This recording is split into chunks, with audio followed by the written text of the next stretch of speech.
I never imagined I'd be in this situation, but life has a way of throwing curveballs when you least expect them. I'm Zach, 28M, and I recently discovered that I have a 5-year-old daughter I never knew existed. To understand how I got here, I need to take you back to the beginning.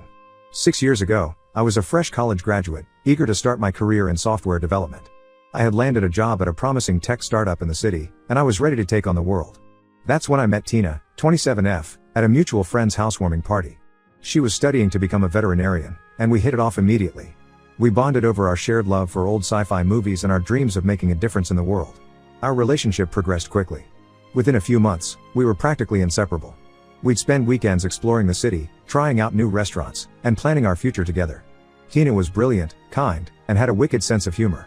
I thought I had found my soulmate. We dated for 2 years, and things seemed perfect. We had even started discussing marriage and our plans for the future.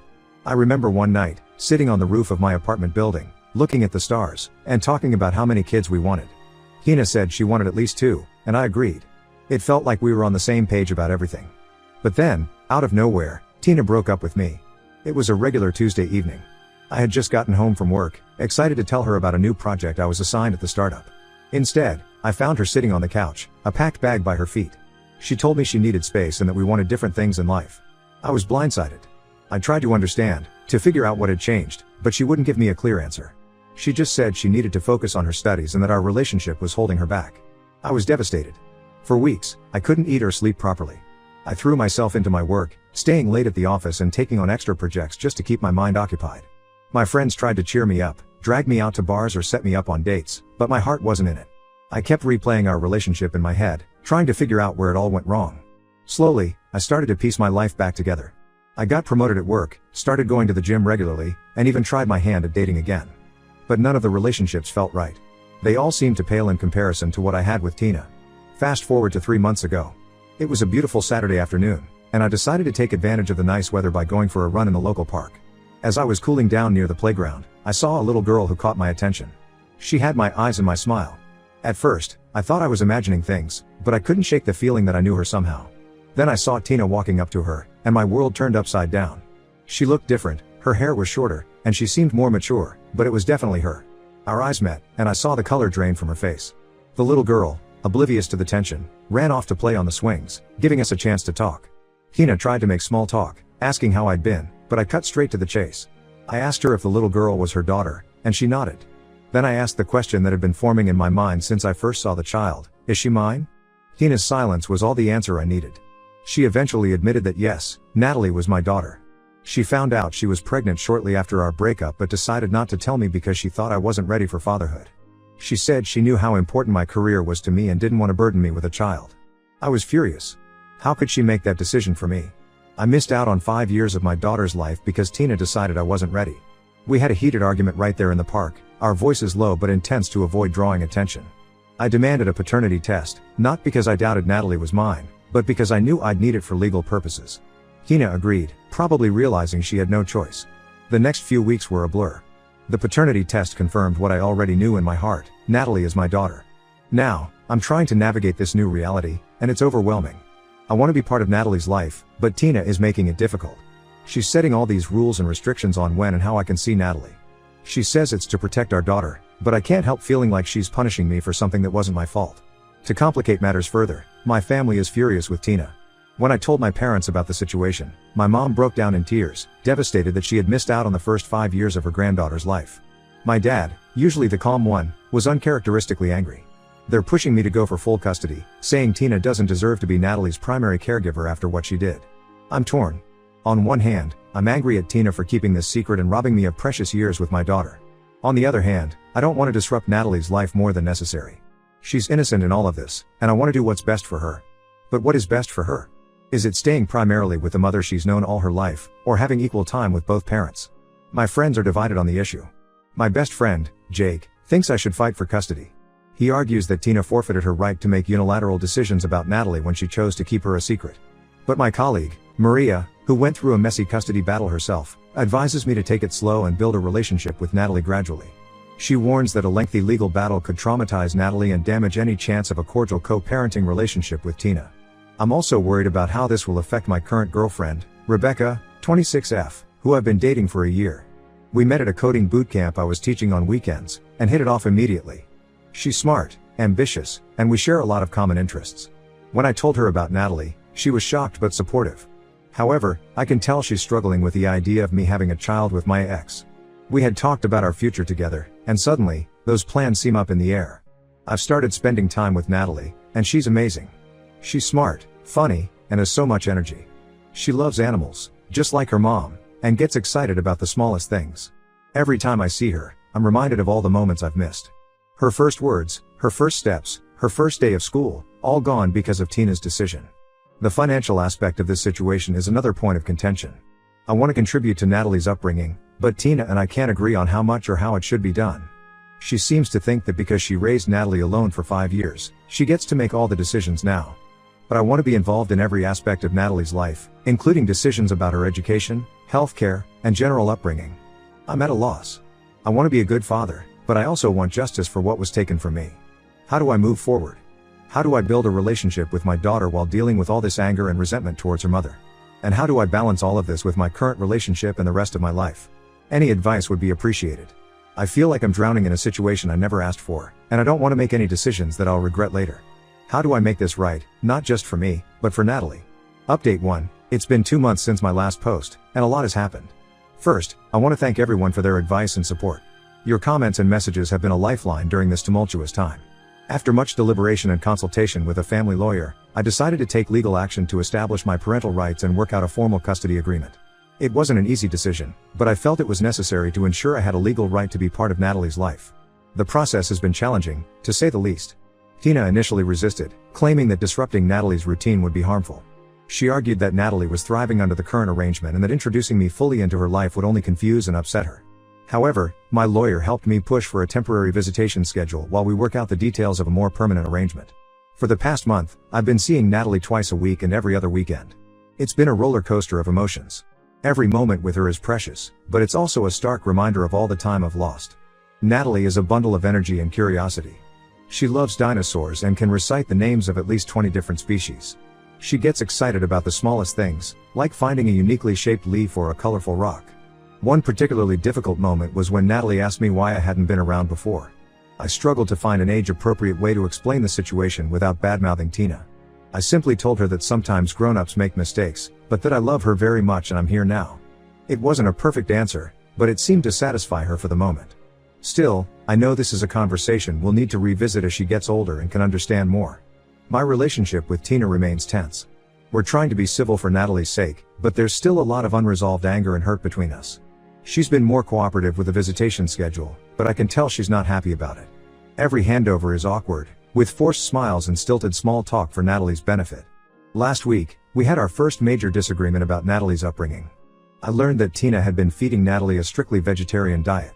While I respect Tina's personal choice to be vegetarian, I don't believe it's right to impose that on Natalie without discussing it with me. We had a heated argument about it, which ended with us agreeing to consult a pediatric nutritionist to ensure Natalie's diet is balanced, regardless of whether it includes meat or not. My family, especially my parents, have been over the moon about meeting Natalie. They've showered her with gifts and attention, which has been lovely to see but has also caused some friction with Tina. She feels like they're trying to buy Natalie's affection, while my parents feel like they're making up for lost time. I've had to play mediator, reminding everyone that the most important thing is Natalie's happiness and well-being. My mom, in particular, has been struggling with the situation.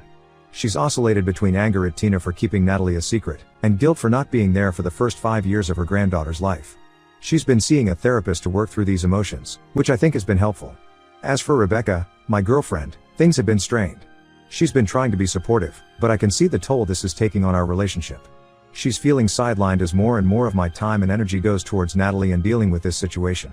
We had a long talk last week where she expressed her fears about where she fits into my life now. We're working on finding a balance, but it's not easy. I love Rebecca, but I also know that Natalie has to be my priority right now.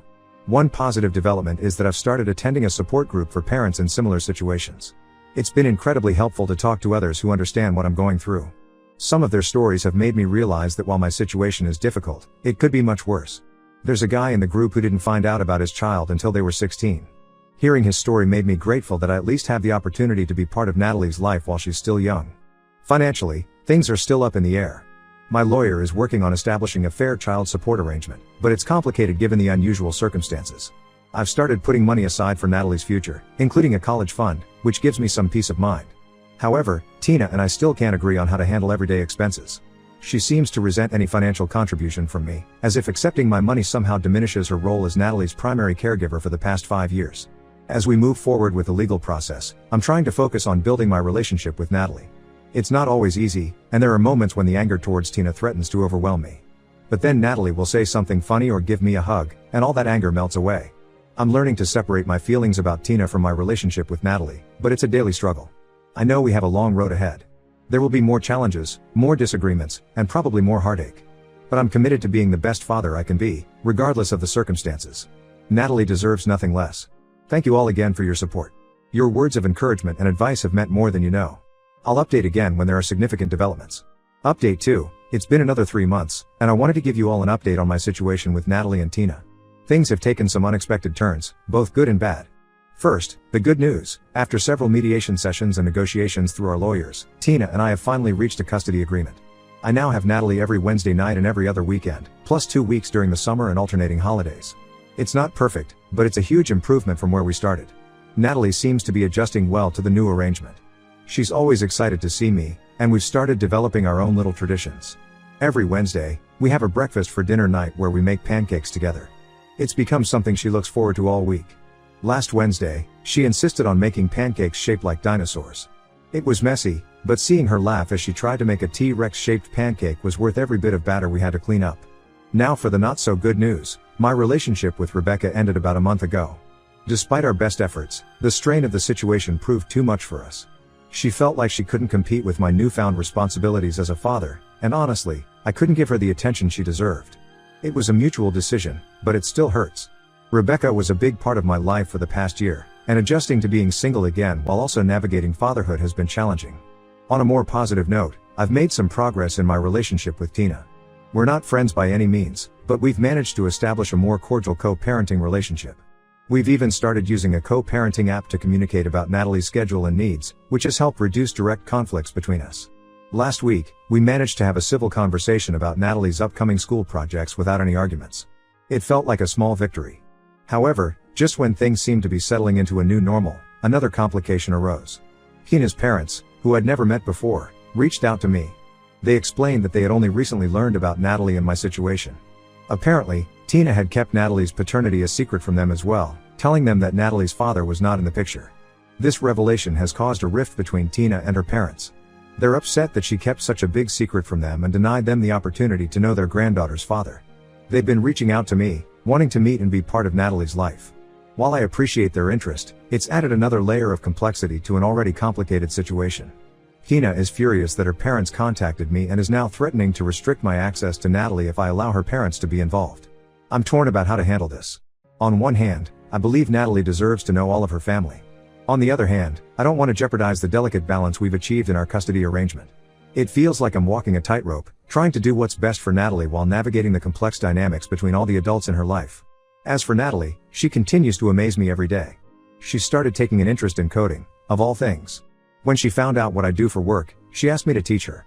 Now, we spend some of our time together doing simple coding exercises on a kid-friendly programming website. Seeing her eyes light up when she makes her first animation work is indescribable. It makes me wonder what other interests and talents she might develop as she grows older, and I'm grateful that I'll get to be there to see it. I'm still attending the support group, which has been a lifeline through all of this. Hearing others' stories and sharing my own has helped me process my emotions and given me valuable perspectives on co-parenting. Last week, I shared about the situation with Tina's parents, and the group had some insightful advice on how to approach it. Looking ahead, I know there will be more challenges.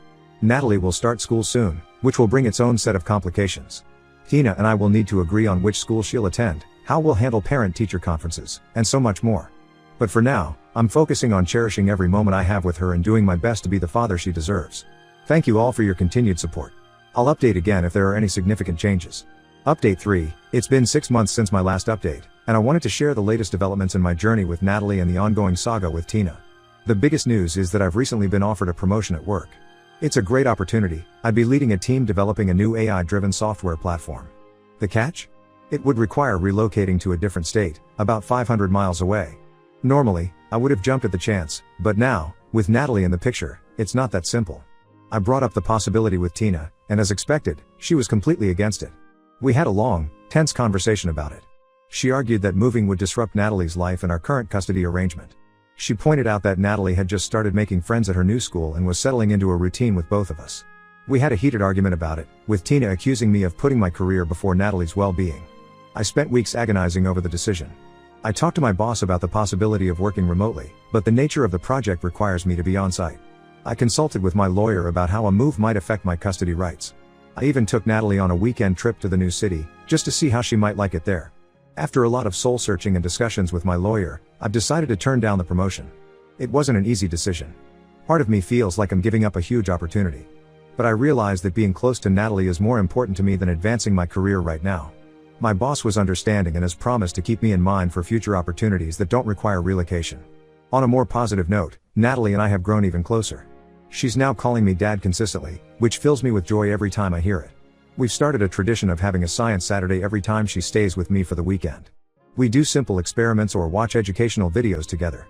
Last weekend, we made a volcano with baking soda and vinegar in the backyard. Natalie was so excited when it erupted that she insisted on doing it 3 more times. Her curiosity and enthusiasm for learning constantly amaze me. Regarding the situation with Tina's parents, things have somewhat settled down.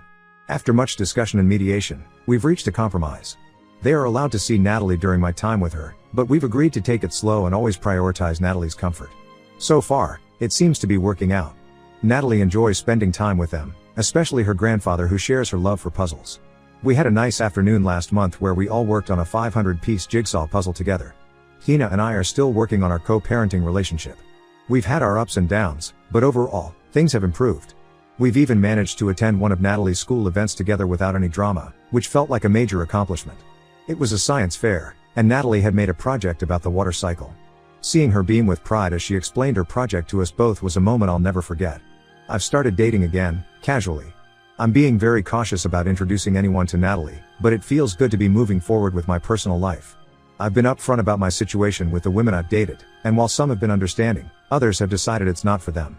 I'm okay with that. Natalie is my priority, and I need someone who can accept that. One challenge we're currently facing is that Natalie has been asking more questions about why I wasn't around when she was younger. It's a difficult topic to navigate, and Tina and I are trying to find a way to explain it that's honest but age appropriate.